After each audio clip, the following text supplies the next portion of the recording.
Welcome students. आज हम पढ़ रहे हैं अपने बहुपद के चैप्टर में द्विघात समीकरण को हल करने के लिए जो मूलों का अस्तित्व ज्ञात करने का अपना विविधकर होता है बी स्क्वायर माइनस 4ac, उस पर आधारित कुछ क्वेश्चन पढ़ रहे हैं।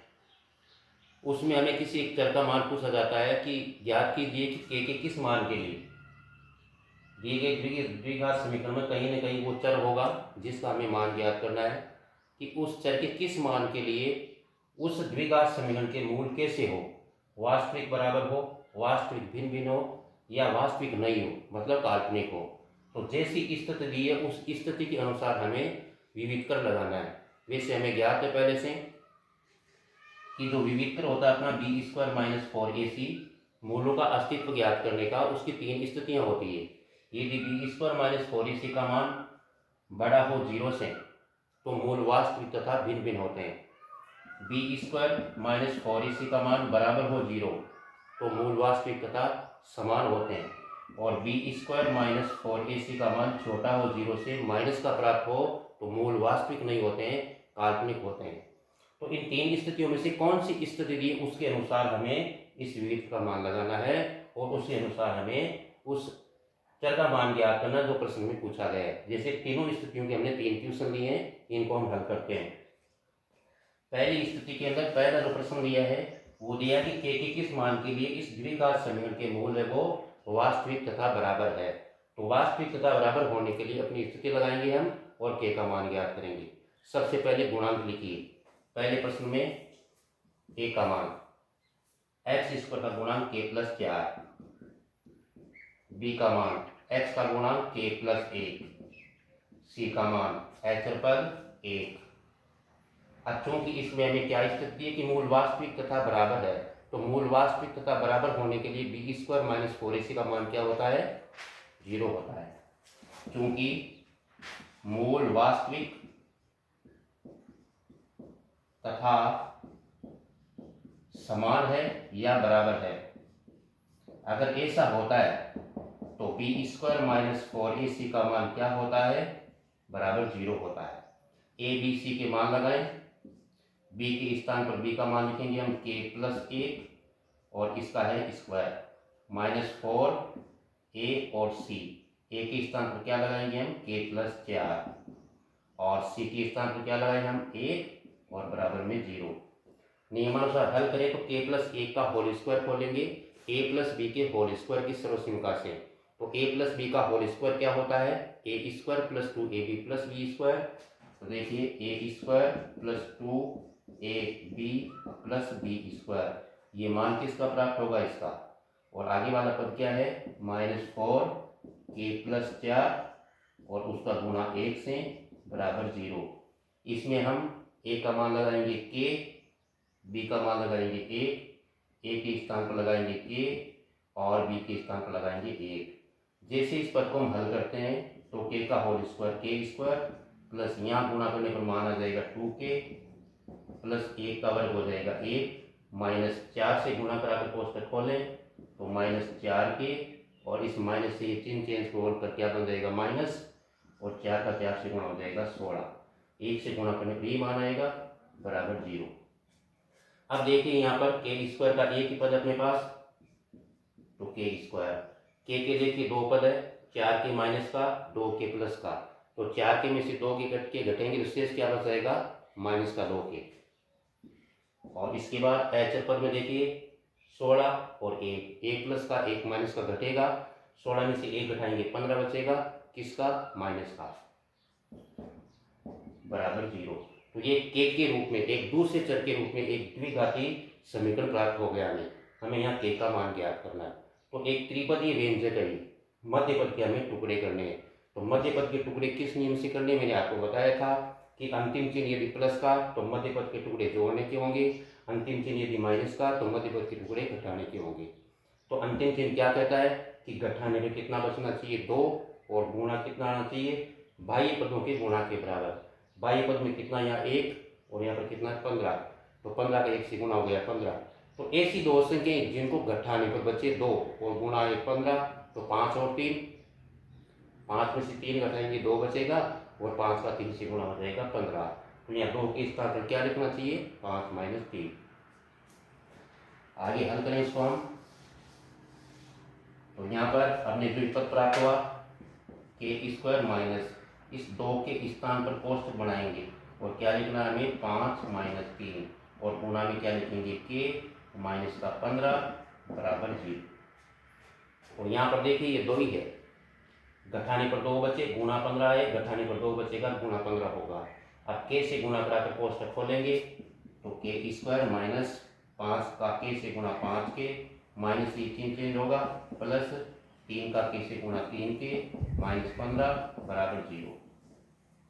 दोनों के जोड़े बनाएंगे, कॉमन लेंगे, इन दोनों में देखिए के कॉमन आता है, जैसे के कॉमन लिया क्या बचा के माइनस 5, क्या कॉमन आएगा 3 कॉमन लेने पर क्या बचेगा के माइनस 5, 3 का भाग करना में जाएगा 5 बार। तो देखिए दोनों कोष्टक समान है। नियमानुसार यहाँ पर हमें 2 गुणनखंड क्या प्राप्त हो गए, एक तो कॉमन का के प्लस 3 और दूसरा के माइनस 5, एक कोष्टक ले लिया। अब इन दोनों गुणनखंडों को अलग अलग 0 के बराबर लगाएं, के प्लस 3 बराबर 0, के माइनस 5 बराबर 0। यहाँ 3 का पक्षांतर करेंगे माइनस का 3, यहाँ 5 का पक्षांतर करेंगे प्लस का 5, तो यहाँ के 2 मान होंगे, या तो माइनस का 3 होगा या 5 होगा। यदि हम इसमें के स्थान पर द्विघात समीकरण में -3 लगाएं या 5 लगाएं और इसको आप हल करेंगे तो इसके मूल वास्तविक होंगे और बराबर आएंगे। दूसरा प्रश्न एक दूसरी स्थिति से करते हैं। इस दूसरे प्रश्न में स्थिति क्या दी है कि मूल और वास्तविक और भिन्न भिन्न होने चाहिए। तो देखिए सेकंड क्वेश्चन के अंदर सबसे पहले गुणांक लिख लीजिए। दूसरे प्रश्न में a का मान x स्क्वायर गुणांक 1, b का मान x का गुणांक माइनस के, c का मान h पद 9। चूंकि हमें स्थिति क्या दी है, मूल वास्तविक तथा भिन्न भिन्न है। क्योंकि मूल वास्तविक तथा भिन्न भिन्न है मतलब अलग अलग है। अगर ऐसा होता है तो कौन सी स्थिति होगी, बी स्क्वायर माइनस 4ac का मान क्या होता है, बी स्क्वायर माइनस 4ac का मान बड़ा होता है 0 से, ग्रेटर देन 0। abc के मान लगाएं, बी का कोष्टक बी के स्थान पर माइनस के -4 ac का कोष्टक a की जगह लगाएंगे 1 और c के स्थान पर लगाएंगे 9 और बड़ा है 0 से। तो माइनस के का वर्ग करेंगे, माइनस का माइनस से गुना प्लस बन जाएगा, के का वर्ग करेंगे के स्क्वायर, तो के स्क्वायर प्लस का बन गया, ये यहाँ गुणा करने पर मान हो गया 36। 4 का 1 से गुणा 4, 4 का 9 से गुणा हो गया 36 और सामने ग्रेटर देन 0। अब देखिए इसके हम 2 गुणनखंड करें, x square minus y square के 2 टुकड़े क्या होते हैं, एक्स प्लस वाई और एक्स माइनस वाई।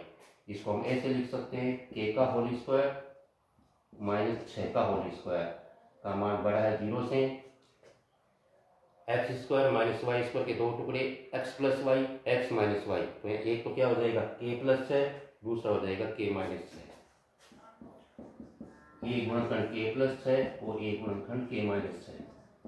अब यहाँ आने के बाद इस ग्रेटर देन या लेस देन वाले क्वेश्चन को कैसे हल करते हैं, इसको हल करने की रेखा के ऊपर 2 मान ज्ञात करके बहुत बड़ा तरीका है, जो आप आगे 11वीं-12वीं के अंदर ऑप्शनल सब्जेक्ट लेते हैं तो पढ़ेंगे। लेकिन यहाँ पे आपको उत्तर ज्ञात करने का एक शॉर्ट तरीका बताता हूँ। आपको यहाँ पर केवल उत्तर लिखने हैं, यानी डायरेक्ट के का मान लिखने 2, और वो कैसे लिखेंगे, इसको आप रफ कॉपी में अलग रफ में हल कर सकते हैं। कैसे, जैसे के प्लस 6 है, चिन्ह किसका है, इसको अलग कीजिए, ग्रेटर देन 0, पहले मान को ले लीजिए एक बार। अब यहाँ से जो संख्या इसका पक्षांतर कीजिए उधर, अगर यहाँ वाली संख्या का पक्षांतर करने पर उधर जाकर माइनस की बनती है, चिन्ह चेंज होता है इसका, तो हमें ये जो चिन्ह है इसका मुंह चेंज कर देना है, ग्रेटर को लेस कर देना है, लेस को ग्रेटर देन कर देना है। तो 6 को उधर निकालेंगे तो -6 बनेगा, चिन्ह चेंज होकर माइनस बना, तो इस चिन्ह का मुंह चेंज कर दीजिए, और इधर से संख्या उधर ले जाते हैं और उसका चिन्ह प्लस का बनता है तो चिन्ह को चेंज नहीं करना है, माइनस का बनता है तो ही करना है। आपके उत्तर बिल्कुल सही आ जाएंगे। तो यहाँ से क्या आ जाएगा, 6 को उधर निकाला माइनस बना, इसलिए हमने इसका चिन्ह चेंज कर दिया। और दूसरे से जो k -6 है के माइनस हो ग्रेटर देन 0, पहले ऐसे मान लगाएंगे। अब जैसे इस 6 का पक्षांतर करेंगे उधर तो प्लस का बनेगा, तो इस चिन्ह को चेंज नहीं करना है। तो सीधा उत्तर ज्ञात करने का एक शॉर्ट तरीका बता रहा हूँ मैं आपको। जो ये लेस देन और ग्रेटर देन का चिन्ह होता है, इधर से कोई संख्या उधर निकालो इस चिन्ह के, अगर वो संख्या प्लस की बनती है तो चिन्ह को है जैसे रखना है, अगर माइनस की बनती है तो चिन्ह को चेंज कर देना है। जैसे यहाँ 6 माइनस का बना, चिन्ह को हमने चेंज कर दिया, बड़े को छोटा कर दिया। लेकिन यहाँ 6 को उधर निकाला, प्लस का बना, चिन्ह है जैसे रख दिया। तो एक तो के का मान क्या आ गया अपने पास, के छोटा है -6 से, एक के बड़ा है +6 से। या आपके इसके दो उत्तर हो जाएंगे। अभी क्यों आते हैं, इसकी वास्तविक चीज़ को समझने के लिए काफ़ी समय चाहिए, वीडियो में इतना बताना संभव नहीं है, या एक अलग से कम 20-25 मिनट का वीडियो बनाएंगे जो आपको अच्छी तरह से समझा देंगे। तीसरा क्वेश्चन,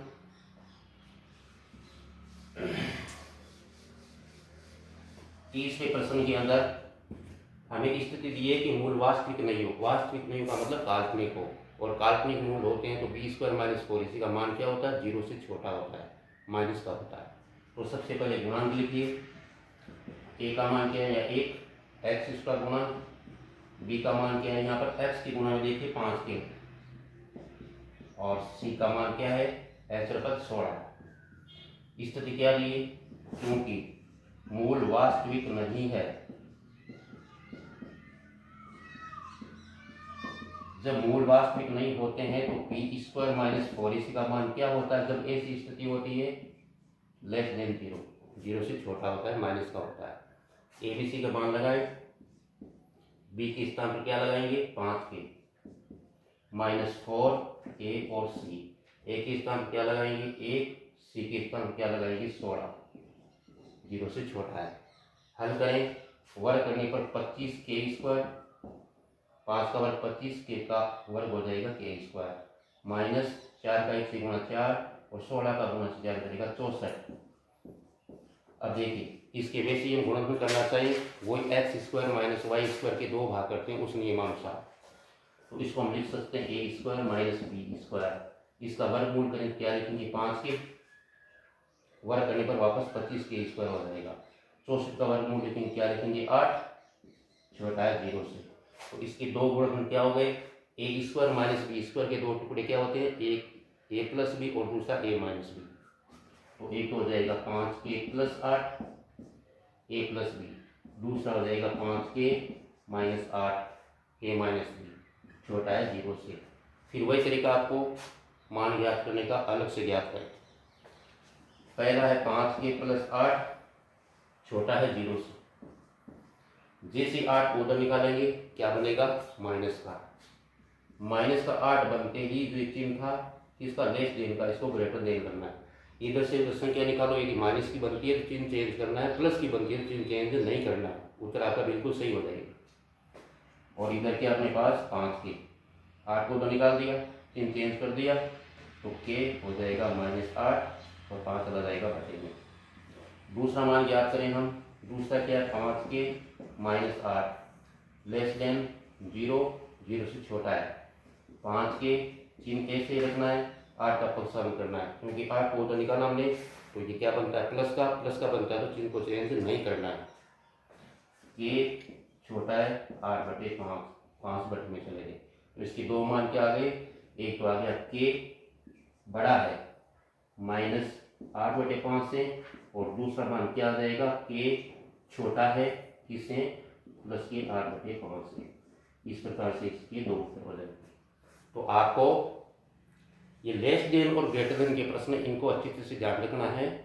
दो गुणनखंड आ जाने के बाद या इधर से किसी भी संख्या को उस चिन्ह के उधर निकालो, लेस देन और ग्रेटर देन, छोटा और बड़ा के चिन्ह के उधर, यदि इधर से उधर संख्या निकालो वो माइनस से प्लस की बनती है तो चिन्ह को चेंज नहीं करना है, जैसे रखना है। और इधर से संख्या उधर निकालो वो माइनस की बनती है प्लस से, इधर प्लस की है, उधर जाकर अगर माइनस की बनती है तो चिन्ह को चेंज करना है। छोटे का है तो बड़े का कर दो, बड़े का तो छोटे का कर दो, और गुणा में कोई संख्या इधर चल के तो बटे में ले जाओ, आपके उत्तर बिल्कुल सही आ जाएंगे। क्यों आता है, इसकी एक वास्तविक जो चीज़ है, वास्तविक कारण क्या है, वो आपको अलग से वीडियो में समझा दिया जाएगा। Okay, thanks. अच्छी तरह से तैयारी करें, अच्छा ट्यूशन है।